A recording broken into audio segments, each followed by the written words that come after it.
আমার হাতে যে খেজুরটি আপনারা দেখতে পাচ্ছেন, খেজুরটির নাম হচ্ছে গিয়ে আজোয়া খেজুর। খেজুরটির নাম আপনারা কমবেশি সবাই শুনেছেন, হয়তো খেয়েছেনও। রাসূলুল্লাহ সাল্লাল্লাহু আলাইহি ওয়াসাল্লাম বলেছেন, যে ব্যক্তি প্রতিদিন সকালবেলায় ৭ টি নিয়মিত আজোয়া উৎকৃষ্ট খেজুর খাবে, সেদিন কোনো বিষ ও জাদু তার ক্ষতি করবে না। সহিহ বুখারী শরীফ হাদিস নং ৫৪৪৪।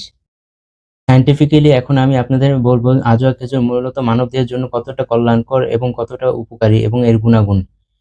এটি মূলত প্রাকৃতিক শর্করা।